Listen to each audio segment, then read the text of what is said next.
Bismillahirrahmanirrahim. Assalamualaikum warahmatullahi wabarakatuh. Yang bahagia Tan Sri Datuk Sri Muhammad Zuki bin Ali, Chief Secretary Government of Malaysia. Yang bahagia Datuk Dr. Syed Omar Sarifuddin bin Syed Ehsan, Secretary General Ministry of Works Malaysia.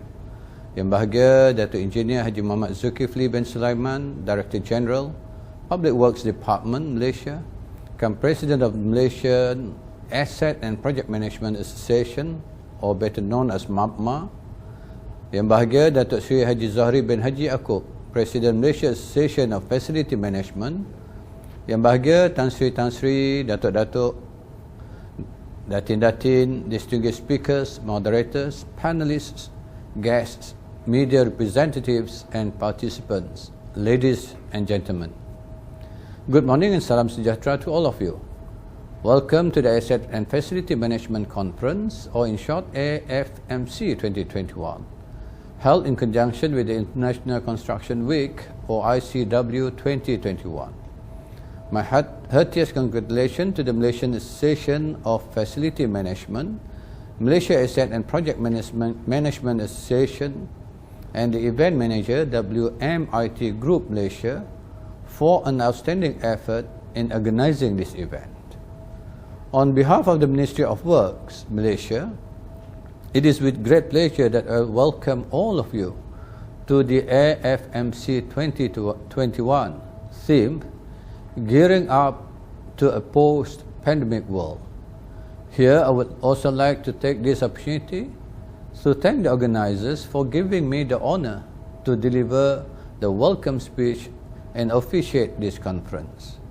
My heartfelt appreciation to all our distinguished speakers, moderators and panelists for accepting the invitation to share their knowledge and experiences in this conference, which I'm confident will bring great value to all the participants. Here, I would also like to extend a special word of thanks to the sponsors, exhibitors, advertisers and participants of this conference. Ladies and gentlemen, for almost 2 years, the whole world, including Malaysia, has suffered tremendously due to the health and economic crisis brought about by the COVID-19 pandemic. Despite the constraint posed by it, the government of Malaysia has taken the proactive initiative through MAFAM and MAPMA to organize AFMC 2021, a platform to further the agenda of the National Asset and Facility Management Convention, or NAFAM, which unfortunately could not be held this year. For your information, the NAFAM is the driving platform for the government to promote excellence in asset and facilities management in Malaysia. As we may all be aware, the COVID-19 pandemic has significantly altered business operations and the way people interact throughout the world. The main goal of AFMC 2021 is to establish the new normal for the asset and facilities management industry.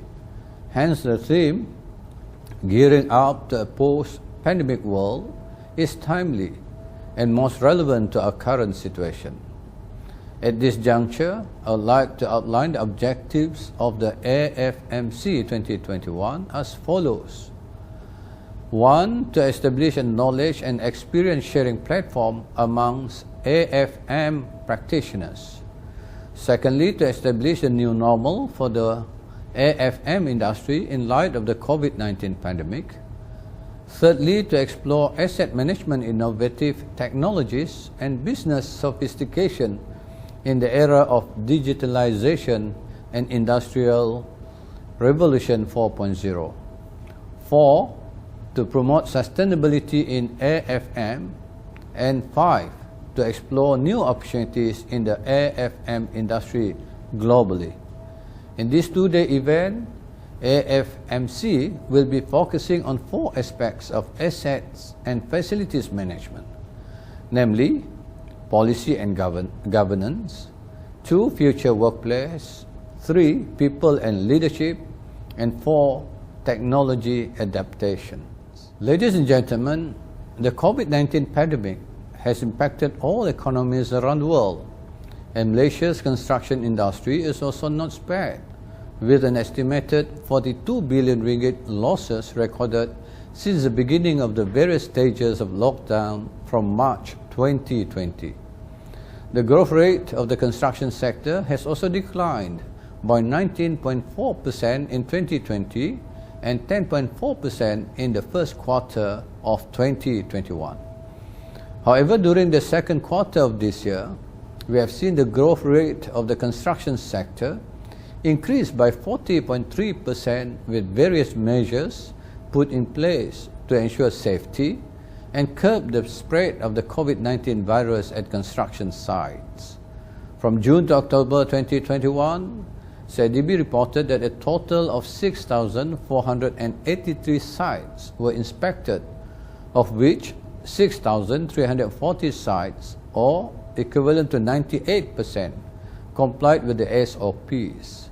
This proved the continuous efforts of Ministry of Work and CIDB to ensure safety and security at construction site in Malaysia is yielding positive results as we move to phase 4 of the National Recovery Plan.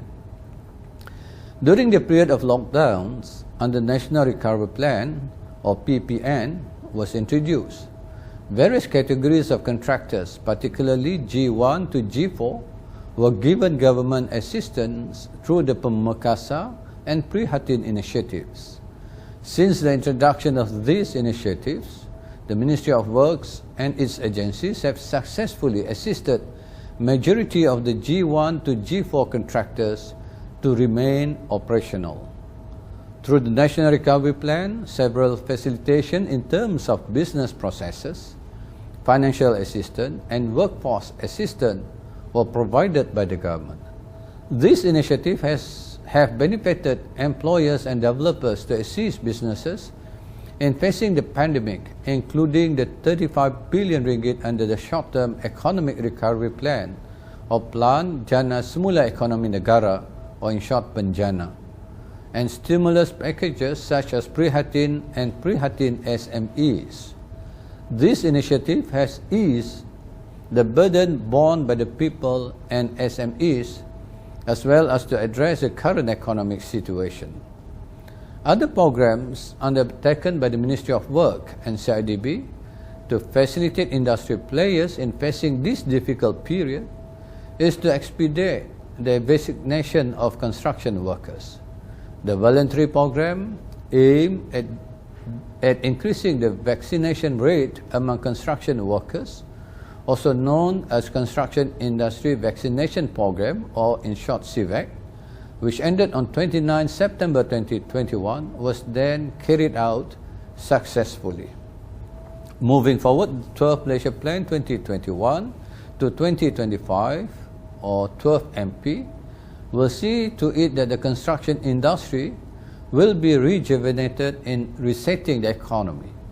This is a big part of the 12 MP, as it is involved in most of the action plan under the Plan Pelaksana Dasar, or PPD. Every ministry, including Ministry of Work, is working closely with Economic Planning Unit in detailing up all steps for smooth implementation. Yesterday, we witnessed the launching of the National Construction Policy, or NCP 2030, by our Prime Minister, Datuk Sri Ismail Sabri Yaakob, themed Digitalizing Construction Sector. The NCP 2030 aims to embrace digitalization and innovation based on the 9 pillars of IR 4.0. This is a guiding policy for all stakeholders in embracing emerging digital technologies and best practices that will ensure our construction industry to be resilient in the face of complex challenges domestically and globally. Additionally, the NCP 2030 will serve as the overarching document of Ministry of Works policies for the next decade, such as the Highway Network Development Plan, HNDP 2030, Malaysian Integrated Transportation System Blueprint 2016 to 2023, and Construction 4.0 Strategic Plan 2021 to 2025, as well as upcoming policies such as the Dasar Pembangunan Jalan Raya dan Lebuh Raya, DPJL. With regards to the maintenance sector, Ministry of Work is in the midst of formulating specific policies on infrastructure maintenance that will work in tandem with policies and guidelines for government asset management. The proposed development of this policy will be guided by Ministry of Work and CIDB in identifying the needs of industry players to strengthen the field of facility management, or FM. This will take into consideration on lessons learned, experiences, expertise, latest trends, and other aspects that may be adopted in creating synergy for the industry. With the formulation of specific policies on FM, the Ministry of Work can then strategize the direction of infrastructure maintenance in Malaysia for long, medium, and short term. These policies will be used as a guide and reference by all parties, especially industry players in strengthening the field of infrastructure maintenance as a new focus area in the national construction sector, which will further boost local economic growth in the country. These policies are also developed with the intention of creating a resilient and sustainable infrastructure through continuous maintenance and management in adding value to the management of assets and facilities. Ladies and gentlemen, to support the implementation of the 12 Malaysia Plan, the government has developed several strategic documents related to management of Malaysian government assets. The first stage document, which is the Government Asset Management Policy or Dasar Pengurusan Aset Kerajaan (DPAK), outlines a holistic implementation strategy in managing government assets. The second stage document, the Total Asset Management Manual or Manual Pengurusan Aset Menyeluruh (MPAM), is to improve human resource capacity in asset and facilities management in all government agencies. The third stage document, the Management Procedures for Immovable Assets or Tata Cara Pengurusan Aset Tak Alih or TPATA, describes the procedures for managing immovable assets. The fourth and final document, which is the Immovable Asset Management Strategic Plan or Plan Strategi Pengurusan Aset Tak Alih or PSPATA 2021 to 2030, is a document consisting of key performance indicators or KPIs, which will be used as a guide and establish targets for government agencies in implementing best practices in asset management. Ladies and gentlemen, living in the post-pandemic situation, I urge industry players to be more attentive, creative and innovative in dealing with complex challenges that is before us. For the construction industry players to pull itself out of economic oblivion, it cannot rely on existing strategies as business is no longer operated the way it used to be. We must start rethinking of innovative solutions for infrastructure, building and construction to stage a strong comeback and be a major contributor of the economy once again. Finally, I would like to once again thank all the conference participants, organizing committee as well as the parties involved in making this conference a success. I'm hopeful you will all have a fruitful and enjoyable conference. With the words Bismillahirrahmanirrahim, I hereby declare the Asset and Facility Management Conference AFMC 2021 open. Thank you.